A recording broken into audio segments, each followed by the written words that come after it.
Good evening, everyone, and thank you all for joining us tonight.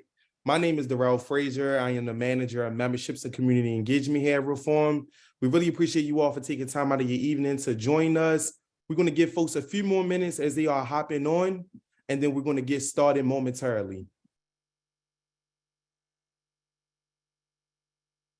Feel free to place your name in the group chat at the bottom of your screen. We would love to hear where folks are from. You can put your name and the location of where you are joining us from.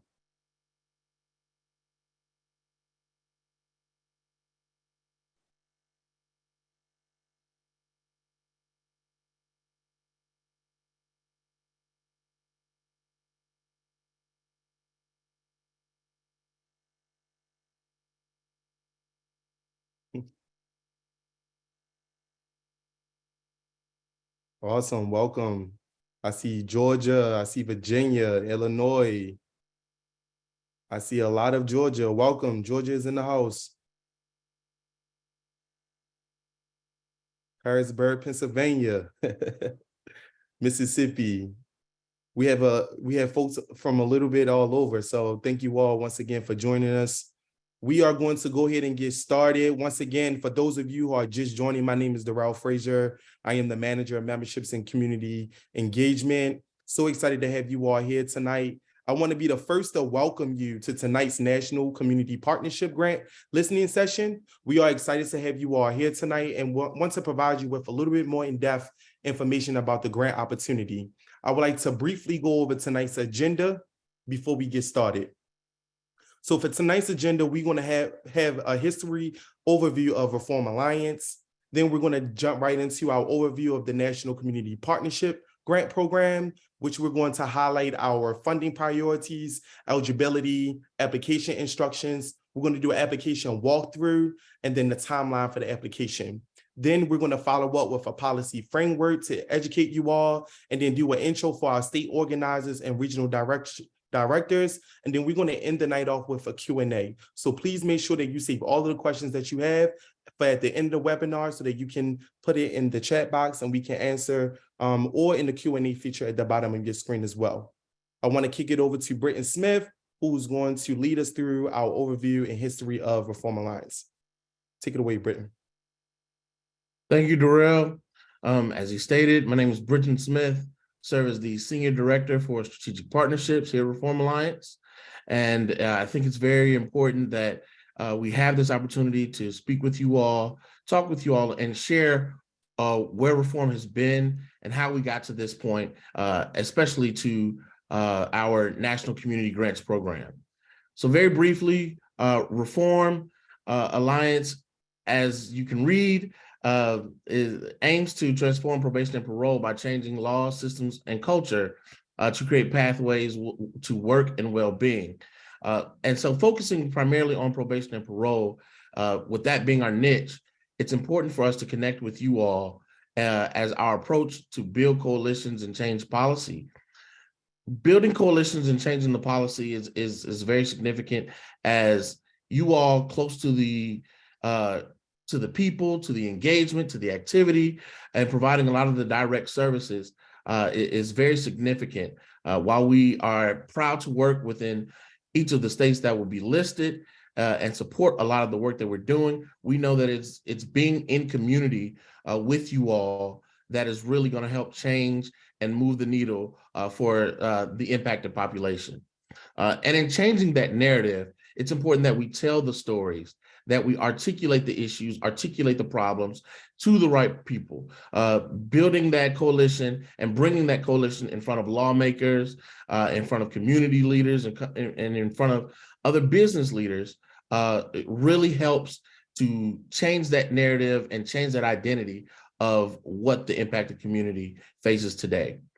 And by engaging the private sector, whether that's through our job fairs program, whether we are engaging second chance hiring, talking about second chance hiring, whether we are engaging the private sector in advancing our policy work by supporting the legislation, or simply looking at the private sector to help support benefits and what they can offer the impacted population. And lastly, supporting the grassroots effort. There's strength in numbers, as we know, And so it is our honor to work with you all in supporting the work that you all are doing. As again, we focus primarily on probation and parole, but there are so many needs of this community that we just can't service. And it is important that we are aligned and working with you all, supporting the work that you all do every day. Our National Community Partnership Grant is our way to recognize and work with the frontline service providers, the direct service providers, the wraparound service providers, the people who are working in communities, working in the spaces to provide those services for the families, for the individuals, returning citizens, to really support their meaningful pathway into society. And what Reform Alliance is looking to do with this RFP is to solicit the grant applications from qualified organizations for this year's program. We had a small program and a small version of this last year that we thought went successfully well in Pennsylvania, where we were able to work with so many different community partners, not only just through the work that they do, but engaging them in ongoing efforts that Reform had, and us to see a day-to-day lens of what they are experiencing, how they can help, how they can service communities, and then being there on site to work with the communities, work with the groups, and meet individuals to tell their stories. So again, as Reform seeks the proposals for the many organizations, and I know we have a lot more states now than just Pennsylvania, we look to get these partners that are doing a lot of the services that we can't do, that we are looking to support. And in the following states: Illinois, Indiana, Mississippi, California, New York, Virginia, Georgia, Iowa, Florida, Louisiana, and Pennsylvania. So the states where we have active legislation or where we've had some legislative support and some legislative gains, those are the states where we would like to see that implementation on the direct front. And through our National Community Partnership Grant, we'll be able to work with you all and help those organizations that work with groups to provide education, jobs and economic development, victims, crime survivors, public safety, civic engagement, and health and wellness. So again, we look forward to seeing all of the applications, working with you all. And now Darrell will speak to the eligibility of our community grants. Thank you so much, Britt, and really appreciate you going over that valuable information. I already have folks in the Q&A feature who are asking questions about the material that you just went over, so we knew that it was going to be essential. Tonight, as Britton already stated, I'm going to go over what makes you eligible for funding, which is a frequently asked question that we receive very often, right?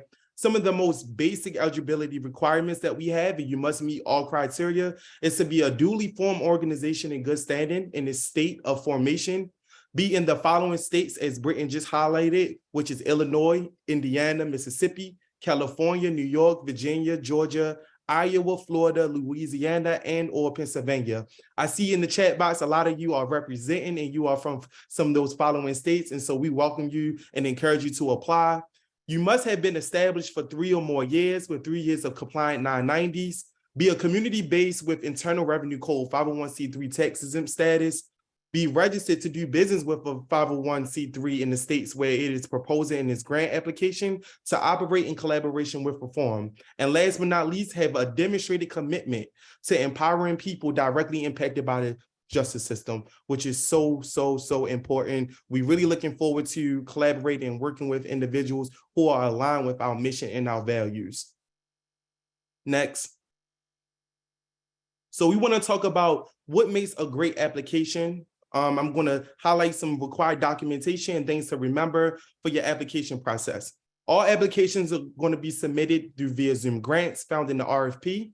The application is an online form that includes attachments to be uploaded. The required documentation is as follows: your 501c3 determination letter from the IRS, your nonprofit entity status and entity number. Depending on the state, we will need documentation that confirms your active registration to do business in the corresponding state as a nonprofit organization, relevant IRS forms, formation documents, including any amendments, and then any DBA. Things to remember is you must answer all required questions in order to have a completed application. Narrative sections have word limits, so please be mindful of the information that you are including as you are answering each question. And to be deemed a complete application, all sections must be 100% complete and required documentation must be attached. Next slide, please. So I'm going to kick it over to Lorraine, who's going to do a brief overview of the Zoom Grants application process. Hi, I'm Lauren Silver. Nice to be with you all today. I need someone to enable screen sharing so I can share my screen real quick. Great. So I'm going to lead you through a quick how-to guide for applicants on how to submit applications through Zoom Grants. If you would like to receive a printer-friendly version of this, you can access that after the show. We can provide a copy of this slideshow to you.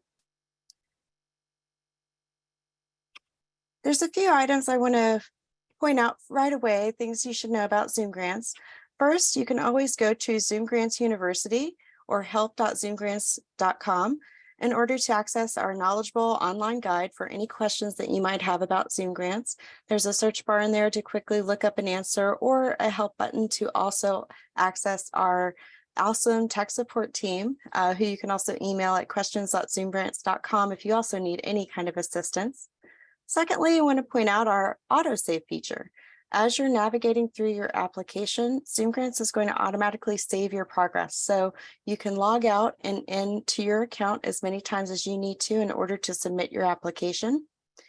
Whenever you make a change within your application and then advance to another field within that application or click outside of that box, you'll see a quick flashing of the saving screen in gray, and then your change will automatically be saved. If you see that screen saving, just a quick tip, for longer than a few seconds, it could be a blip on your internet connection. Once your connection resumes, the autosave feature will resume automatically as well. And if you're Hey, Lauren, I don't know if folks can see your slides that you're sharing, unless you're still referring to the Zoom Grants overview slide. Oh, okay. It says I'm sharing my screen. Hold on just 1 second. No worries. Thank you.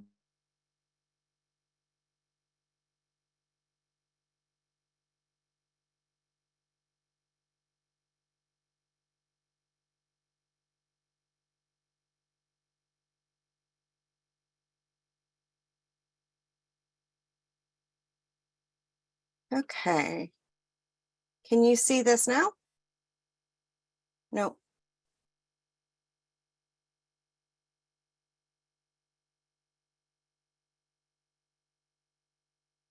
There we go. Hold on just a second.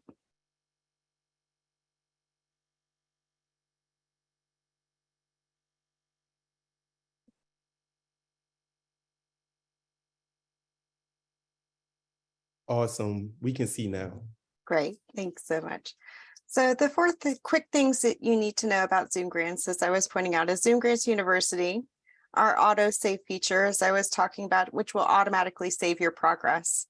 And then the tab system within Zoom Grants. If you will notice when I get into an example of that application, you'll see that we primarily operate off of this tab system.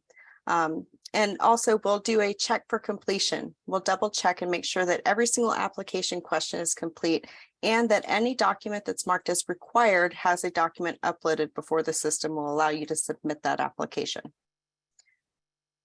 So I'm going to switch over now into a view of the application. Can everyone see this? I'm scrolling over the Reform Alliance logo in the upper left-hand corner. Yes. Great, thanks for the confirmation there. Over in the right-hand side, anytime you use the direct link to apply, which is in the link that is provided to you, the administrator, to access this application, you'll have the opportunity to preview that application. You can see at the top that there's some instructions that you can expand or hide or show at the click of a button. You can also review the supporting documents that have been uploaded and provided by the administrator for this particular program. So you can preview the application before you decide to create a new Zoom Grants account, which you must do in order to log in and apply. If you have an existing Zoom Grants account already, maybe you've applied through Zoom Grants through another program or organization that we serve, you could just log into that existing Zoom Grants account for your organization and apply through that existing account. If you need to create a new account, you can do so quickly. You just need to have an email address and organization information. Then you can begin the application soon after that. As you scroll down beyond the supporting documents, you can see the different tabs of the application, as I pointed out. The summary tab will basically include information that you completed when you created your account.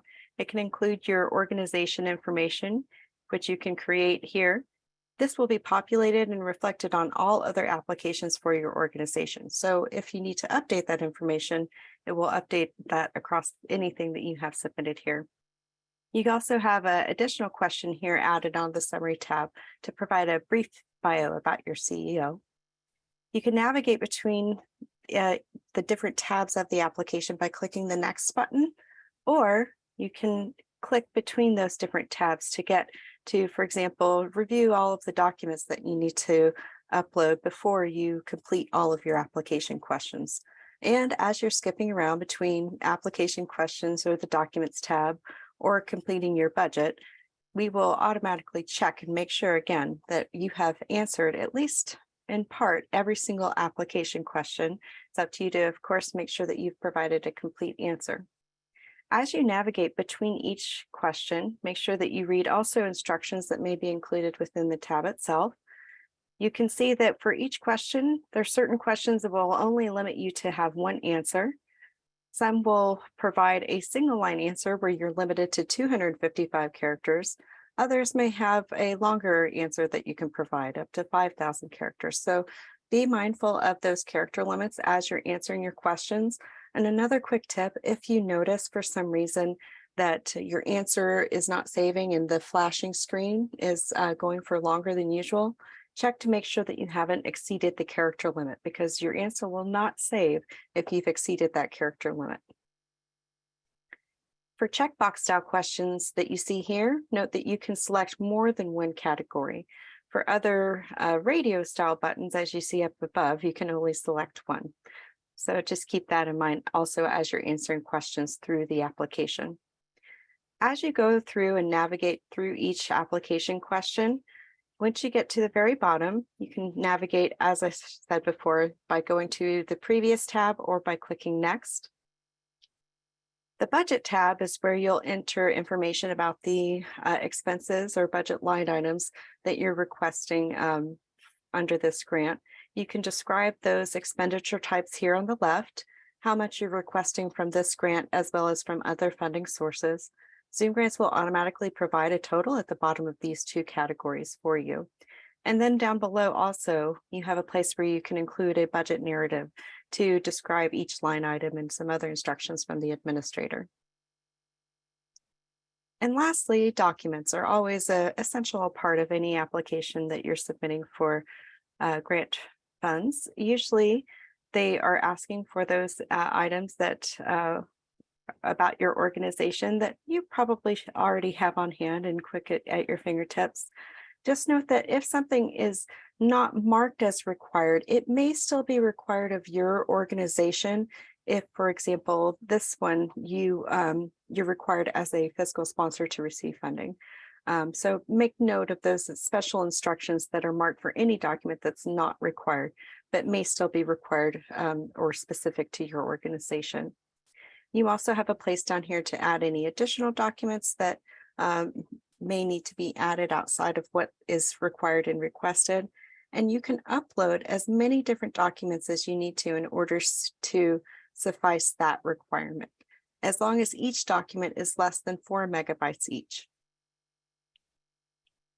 As you're going through that application, it's important to note also that you might need to add some additional people to help you work on that application along the way.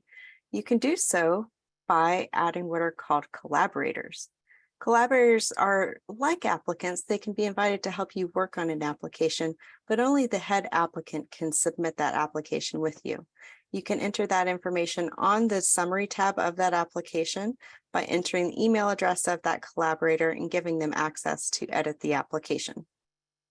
You also have a very easy way to upload documents within the system. To upload any document within, you can just click the upload button. A new file window will upload, which will allow you to enter a file description for that document which you're uploading. Click whether it's a file upload or a link to file, and then select what type of file you want to upload from your browser and click Upload Now. As you're navigating through the application, and once you come to completion, you'll have an opportunity to submit that application once all fields are complete. There's a couple other things I want to point out about your account as you're going through. You can always click and view a print preview button to see a printer-friendly version of that application as you're going through. To navigate and look back at your account home, you can click the My Account Home button in the upper left-hand corner of your screen as well. The Summary tab, as I said, will automatically save your organization information across all of your applications, and you must fill out every required field here as well in order to be able to submit the full application, as well as in those application questions. The Budget tab, as I mentioned, will also produce a total and any other calculated columns that the applicant or administrator had created for you to complete. And it's worth noting here that you do not need to fill out every tab of the Budget tab as you do in other parts. Again, under the Documents section, click the Upload button to upload your document, and you will then see that here you must have at least one document uploaded in order to be able to submit your application for any document that is marked as required. And when you do get to the point where you want to submit your application, here's a couple other quick points. You will go to click the Submit Now application.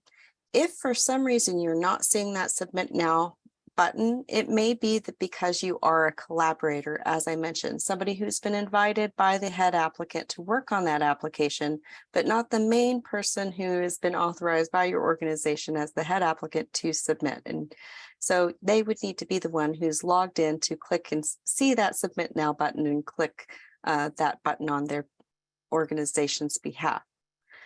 Once they do so, they will see a notice pop up with a disclaimer that says, essentially, by entering your initials here, you certify this application truthfully and accurately represents your request. Once you enter your initials as the head applicant and click Submit Now, you should see a note here that says, thank you, your information has been saved. For some reassurance, yes, we did receive your application. Additionally, you will see a submitted and date and timestamp where you previously had seen the Submit Now button.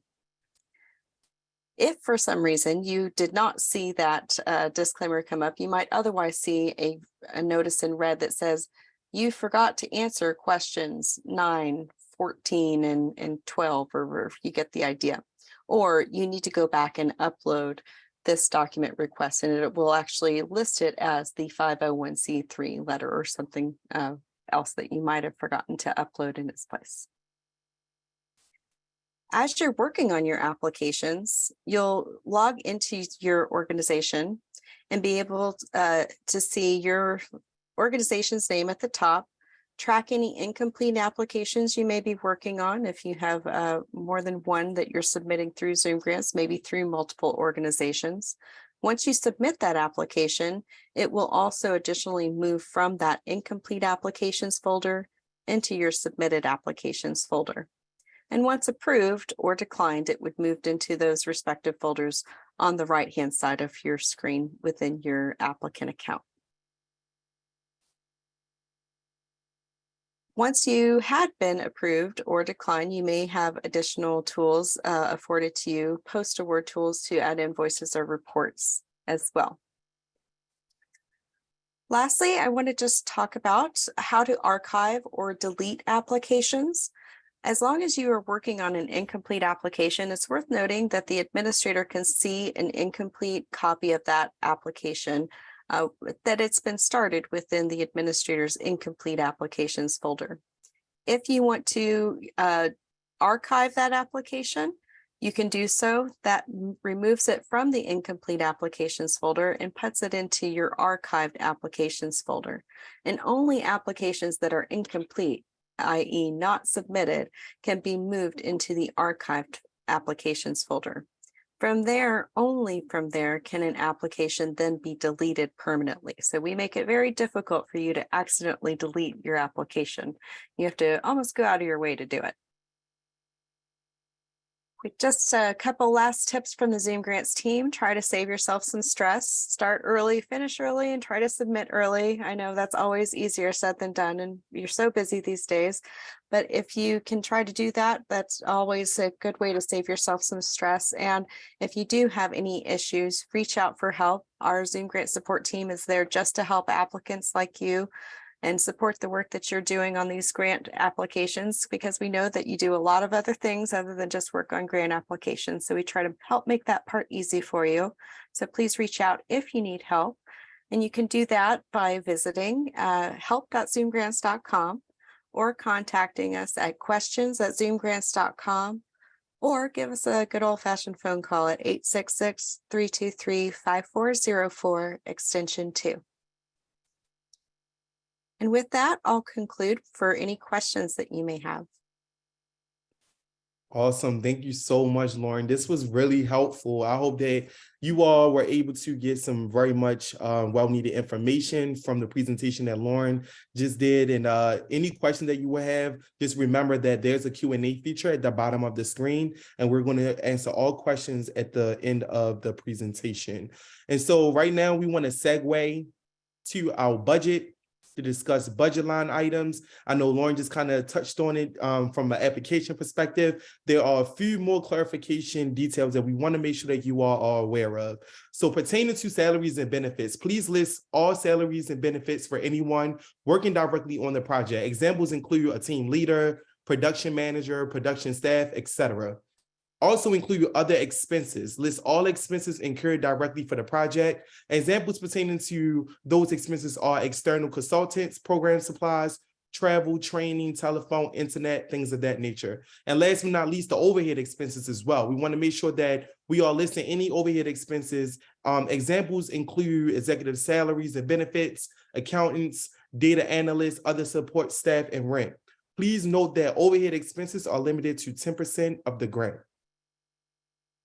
Also, an additional reminder is that, we aren't a direct service organization. We really rely on you all on the ground who are doing this much needed work in your community every single day. We hope that you will be ambassadors on behalf of reform, and we want to make sure that you are aware of the policy framework that we have occurring in your state. So without further ado, I want to transition it over to Emily Mooney, who will provide you a more in-depth of our policy framework.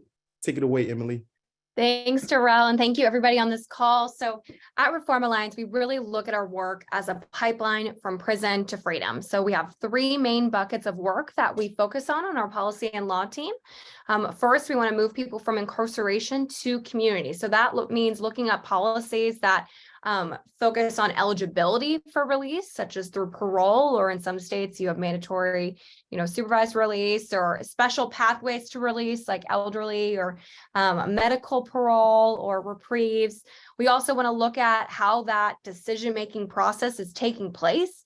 Is it fair? Is it transparent? Is it timely? Do people have a real chance at release when they have a proven track record of rehabilitation behind bars? And we want to look at who is making those decisions. Are the people on the parole boards or on the review boards reflective of the community? Is there a representation from people who are directly impacted and understand what it means to live out a life of rehabilitation? Or is it kind of solely focused on one part of the community, solely focused on law enforcement forces, or excluding people who have a social worker background, mental health background, et cetera? And we also, again, want to look at people who are already in the community, who could stay in the community, who don't need to be incarcerated in the first place. And that's really focused on opportunities to expand diversion and alternatives to probation, which often serves as an alternative to jail or incarceration. And again, the goal again is to move people from incarceration to the community.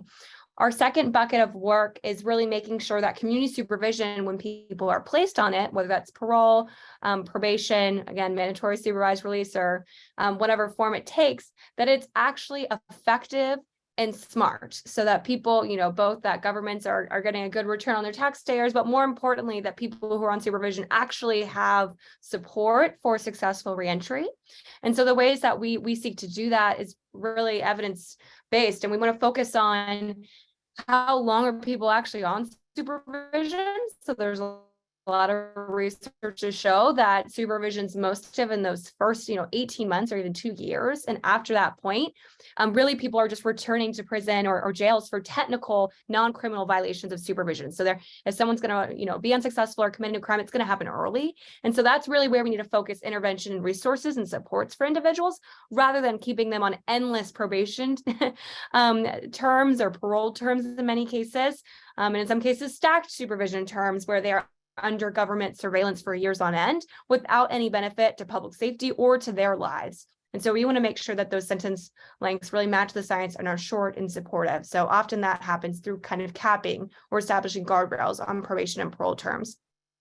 The second thing we want to look at is, are people actually incentivized to succeed when they're on supervision? So this could be through processes such as early termination, making sure that someone has a fair shot at early termination, at getting off of supervision early if they fulfilled their requirements. If they've, again, if they have a job, they're pursuing an education, they're taking care of their family, that means the system is done. They've fulfilled their orders. That person's no longer a threat to public safety and is on that path towards successful reentry. They don't need to be on supervision anymore. That actually takes away times and resources from supervision officers who could use those minutes to spend more time with people who have greater needs for support. And then we also, so that could be expanding early termination. It could also be kind of concrete credits that allow people to earn time off their sentence as they complete certain rehabilitative activities. The other thing is we want to look at, okay, so supervision needs to have evidence-based terms. You need to have incentives. You also need to have conditions that actually match your needs and risks. So when people have a long list of conditions, in many cases 30 plus conditions they have to follow, that first of all means that they don't know where to focus, and second of all, it means that people can be locked up for just minor things that you and I could do freely, like staying out past 10 p.m. or driving across county lines to get formula for your kid. And so we want to make sure those conditions are actually focused on what does that person need to do in order to succeed and not be a risk to public safety. And so we really want to eliminate a lot of those standard or onerous conditions that actually serve more as a barrier to success rather than helping people be a successful returning citizen. The second thing is we want to make sure that when someone does mess up, or they do have a violation, that if that violation doesn't cause a threat to public safety, or even if it does, that the automatic response is not incarceration. Locking people up for failing to report a change of employment or missing a meeting with their officer does not help anybody. It costs the state lots of money. It takes them away from their families, their communities, their jobs, can cause them to lose their housing, which is actually is more destabilizing. And so we really believe in limiting any, or if it's possible, eliminating incarceration for technical non-criminal violations of supervision conditions. And at the minimum, really encouraging graduated responses, where if someone has minor violations, they're not automatically incarcerated, as is often the case now, and ripped away from their jobs, houses, and in families. The last part is that when that happens, we want to make sure that those processes, and really any process in the supervision framework, really has due process, and that there's fairness, that people have a chance to present evidence, that they have a chance, that they're not automatically detained pending a revocation hearing on a violation, and that they have a chance to really, again, keep their job, keep their housing, and that those decisions are made in a timely manner. There's a lot of cases where, for example, in Virginia, where the average person who's behind bars for awaiting a hearing on a technical violation will wait 30 days before they even get to that hearing where they can say, present evidence that they did or did not commit that violation, that is radically really reducing their ability and go to be successful, right? Making them go back to first base to figure out their life. And at the same time, it really can force people into feeling they have to plead guilty to violations or plead guilty to new offenses in order to get out of jail and return home. And then I'll say, of course, we always support restorative justice. We think that should be a part of the community supervision. Making community supervision smart and effective, again, is making sure that communities and victims that are impacted by crime actually feel like their community is safer and that there's healing and opportunities for them to grow and really thrive, rather than just taking people out of communities who do the crime and not leaving anything for the community members who remain there. And then the last bucket of work is really moving from supervision to wellness. And what we mean by that is when people, at the end of the day, when people, fewer people are in prison or remain in the community and are on probation, when community supervision is far, we need to make sure that that community, again, is whole, that they're thriving. And how we seek to do that is, both by looking at different reinvestment mechanisms in our language and opportunities to, move some of the funding that can be saved from reducing, people who are in prison to, reinvesting in communities. But also we want to look at job training, job placement. We want to look at building really community support centers and offices of support, which many states have really taken good leaps and started to do that. And we want to look at really providing more mental health and housing support for impacted communities and areas where crime is occurring. I'll say that I'm sure Brittany and other folks will talk more about our job fair work, but that's been one mechanism that we've done. This is hosting different job fairs in the states that we are working in to really, again, connect, bring our private connections and bring that together with the community to make sure people actually have a livable, meaningful wage when they come home and a true second chance. So I'll pause for a quick second here, read the questions in case anyone had any questions first before we go to the next slide.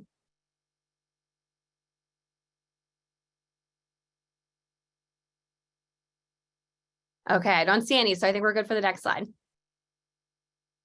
Awesome. So I apologize. This is a lot of text. Again, Darrell's going to send out the slide deck, so no need to read it all, but just some examples of some of our legislative priorities for just this year, because we know some grantees or people that could apply for this grant. They might not see their state on this list right now, but that often means that we've already done work there and we want to come back and do more work informed by your experiences as a stakeholder on the ground. So in Pennsylvania, we're working on a bill that really seeks to, again, expand opportunities for early termination of probation, limit harmful uses of incarceration for technical violations, incentivize work and success, and then really reduce the use of stacked supervision sentences, which Pennsylvania is one of those states where even if you have a term of probation, you often can get, or a term of parole, you often can get a second term of probation that can in practice double the length of time under supervision. And also to have two different supervision officers, two different lists of conditions. That is both, on the conservative side, just government redundancy and ineffective, and on the practical side, just radically, again, just makes it so much more onerous and difficult to succeed on supervision, and is far past when people need to be under surveillance. In Iowa, we're working on incentives bill, which reward people on probation who pursue work, who are, finishing up certain educational activities, like getting their GED or getting an academic degree, and who are just on bit complying. They're just doing a good job. They're doing what they're supposed to be doing with time off their sentence so they can get off probation earlier. So that's an example of concrete credits that allow people to get off earlier. In Indiana, we're really looking to expand pathways to compassionate release. So in Indiana has a growing elderly population, and we know over roughly 1,000 people are just 65 and older, and that number will keep getting larger because of their lengthy sentences. And so we want to give individuals who are elderly, sick, and really terminally ill a chance to petition the court for their release without having to have prosecutors sign off, which is often a prerequisite today and really limits the ability for people to ask the court for a compassionate release. And then Illinois, we're also looking at early termination mechanisms for people on mandatory supervised release and parole, and also to permanently authorize the use of remote reporting, which can be a really great way to eliminate some of those barriers to compliance by making sure people don't have to drive hours across the state or interrupt their workday for a 5-minute check-in, that they can hop on a Zoom like we are right now and connect with their supervision officer and continue with their job. Finally, in Virginia, we unfortunately had to focus on really defeating rollback measures that sought to raise the amount of time people could be on probation for a misdemeanor offense, and also make sure that they wouldn't have any caps or any graduated sanctions for technical violations, and that the court could impose, the full term of incarceration after a minor thing, such as missing a meeting with your probation officer. So we were able to defeat that rollback bill, which is great, but we hope to do more offensive work next year as we really build out our campaign. And then finally, at the federal level, we're seeking to really reduce mandatory grants of supervised release, which is a big issue. If people have done a great job, if they don't need to be on supervision, why are we using it? And then really limit revocations for substance use, where people, right now, there's just no court discretion. They have to mandatorily revoke people and send them back to prison for minor substance use issues.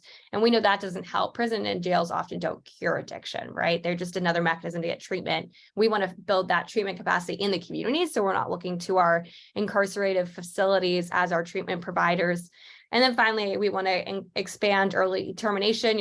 I'm sure you're seeing a theme here now, and increase equity in the justice system by allowing the court to actually appoint counsel to help people with those early termination petitions. So it's not just people who could afford a lawyer that get a chance to actually get off supervision early. So that was a lot of information. I think the overall themes here, this just kind of shows us a quick overview that really we're focused on getting people off supervision early, rewarding people who are on a positive track towards success, reducing the use of supervision when it's not necessary, and allowing people to come home when they really providing some human dignity to them and their families when they are no longer a threat to public safety.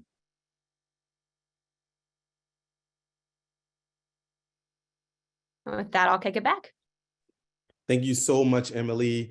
Definitely a wealth of information pertaining to our policy framework and just some of the work that we've been able to accomplish in some of our priority states.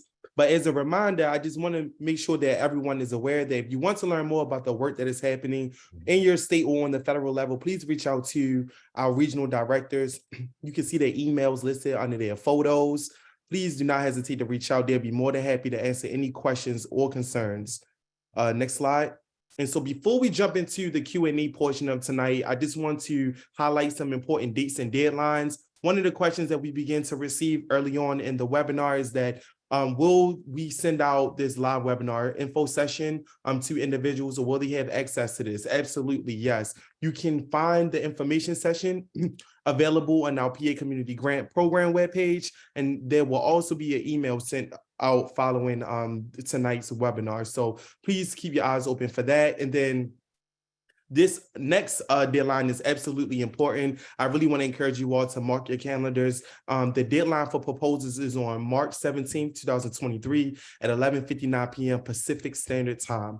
Proposals must be timely received electronically via Zoom Grants and include all information that is requested. I cannot strongly say this enough. March 17th is the deadline. I know that it's almost in 2 more weeks, or about a week and a half.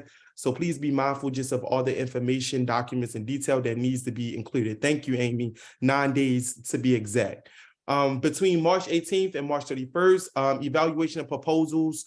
Reform reserves the right to contact individual proposers to request revised proposals or more information pertaining to their proposal as well. On April the 3rd, 2023, Reform, we will notify each organization by email whether its proposal was selected to be a grant recipient. And then on April the 10th to April the 21st, you will receive your onboarding training /webinar.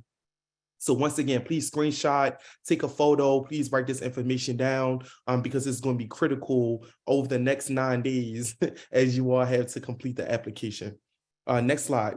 So without further ado, I know we have a lot of folks who have been putting questions in the Q&A and also in the chat feature. I'm going to filter through the questions and begin to answer each question one by one, and then also going to hand it off to the most appropriate person that is equipped to answer that question. So to kick us off, Juanita Grand asks, can you count this year's 990 filing that is not due until May 15th, but can be done anytime prior to this date? Can it be counted as one of the 3 990s that is required for the grant application? I believe this is an Aja question. Aja, would you like to answer this question?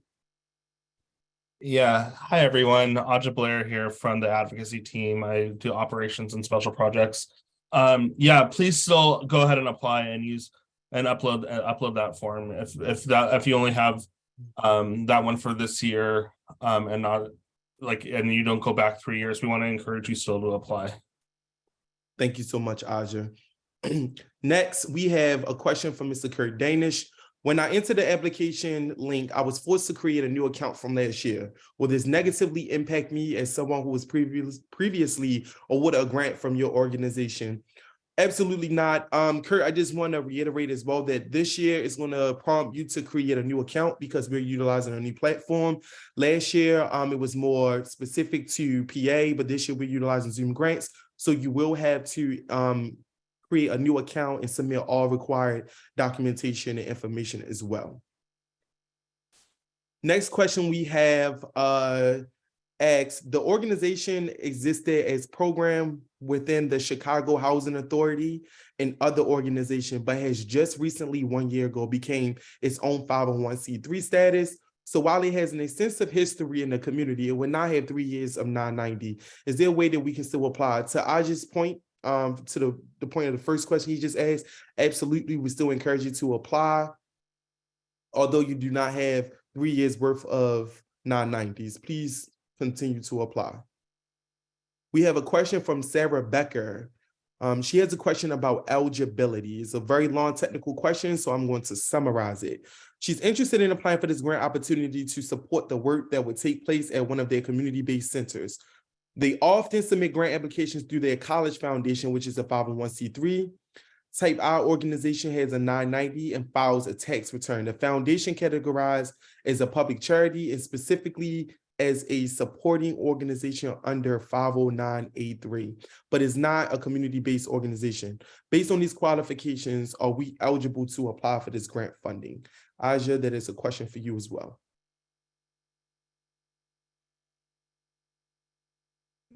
Thanks, Terrell.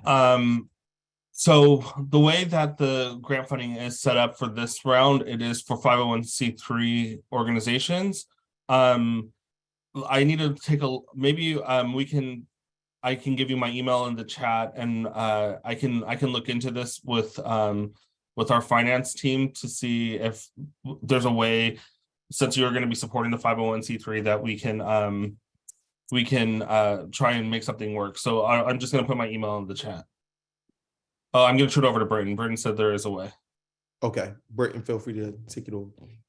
No, I think this is a better question that I think as some of these issues are so unique and so case by case, some of these we will have to take offline and review because of course we did have the opportunity for fiscal sponsors last year. And so we would have to look at that as a case by case issue.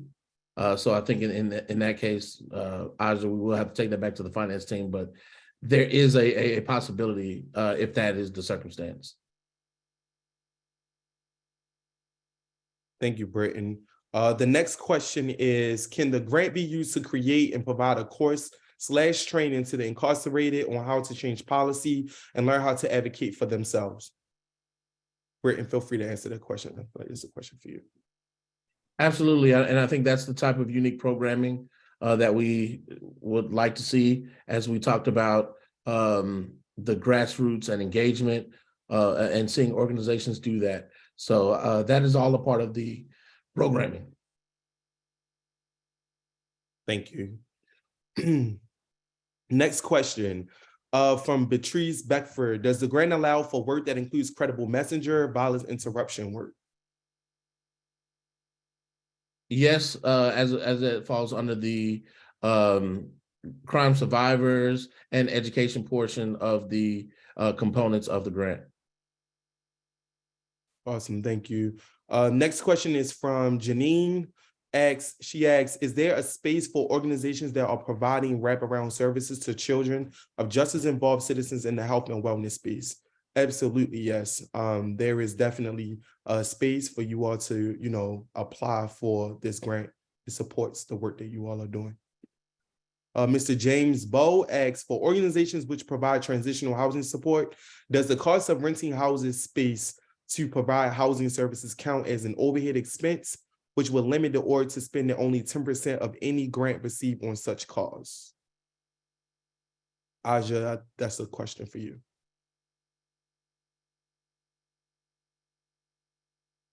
Sorry, Joel, can you repeat the question? Absolutely. Basically, his question is, he provides transitional housing support, and he wants to know, does renting housing space to provide the housing services count as overhead expenses? I believe, yes, that would fall under overhead expenses. Okay. And then the next question is, can we get a copy of the sample budget? I didn't see it online. Lauren, would you like to speak to that? A few folks have stated that they haven't seen the sample budget in the Zoom grant application that when you went over the presentation. I know you said it is there. The sample budget, there's a budget tab that they would need to complete. That's there's not a sample budget that I provide for them. Other than they can open up the applicant view and see that budget. I'll put a link to that applicant preview of the application in the chat so that they can see that budget under the budget tab. Okay, thank you. And Britton, this is a question for you. Can you explain what expectations are for organizations who receive grants? Absolutely. So the organizations, we ask that you look at the programming and comply with the programming that you apply, that you will say that you will execute as you apply. We will keep in touch with you, have frequent check-ins with you to make sure that you have all the support that you need to execute the programs that you suggest that you will complete. And again, those programs do not have to include or touch probation and parole. Some of you all may have other services that you all are looking to provide.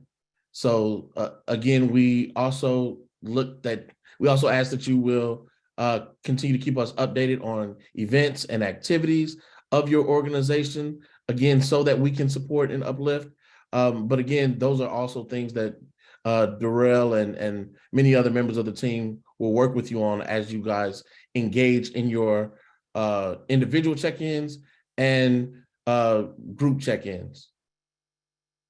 Thank you, Britton. Dale Richardson asks, what period of time will this grant cover? When do the proposed project need to begin and end?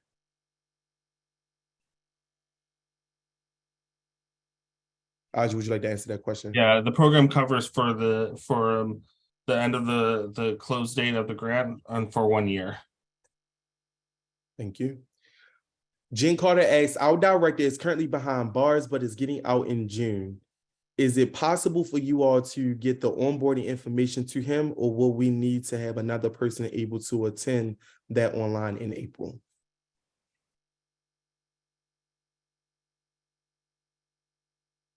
Jen, I would say that if you all are awarded and notified as a recipient of the grant, a representative from your organization could be able to attend the onboarding that will be hosted in April.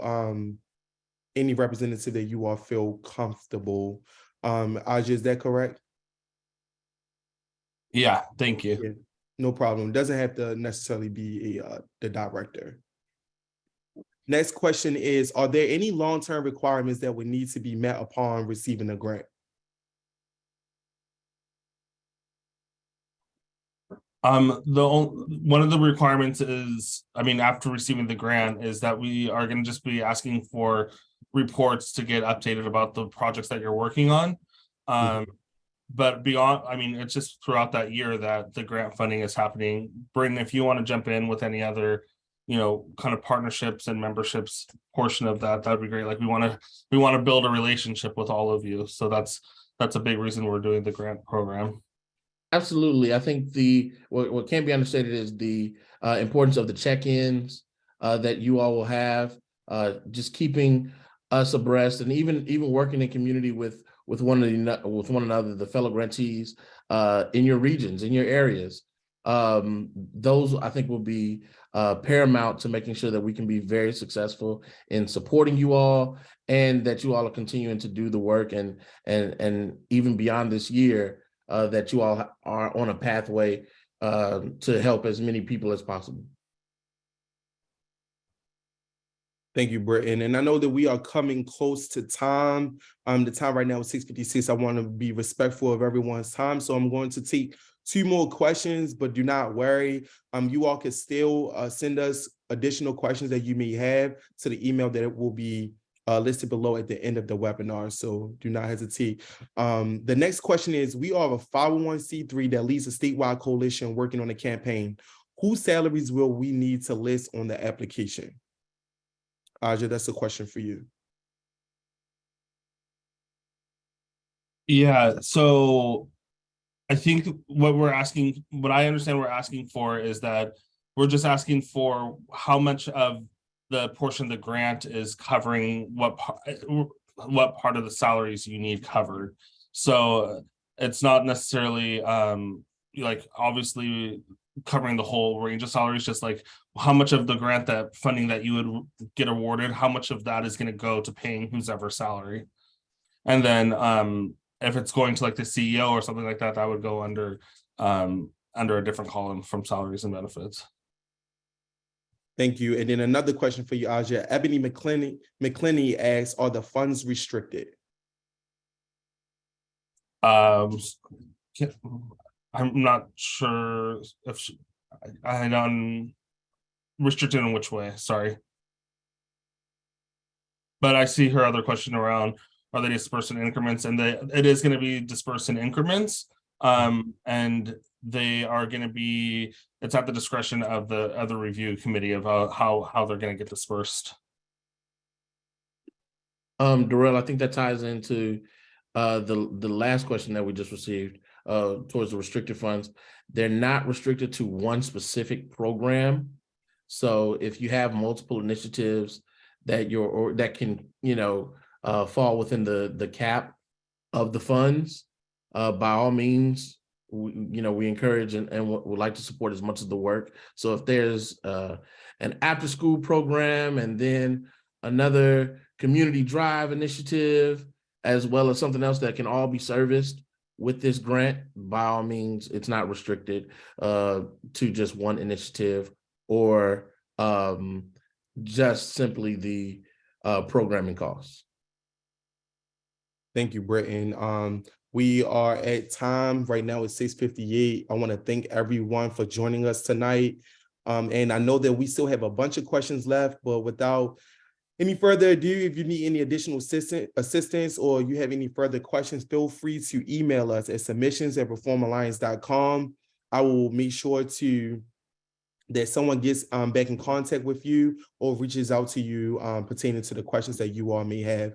Really appreciate, once again, your interest, and encourage you all to apply, submit all of your applications by the deadline of March 17, 2023 at 11:59 p.m. Pacific Standard Time.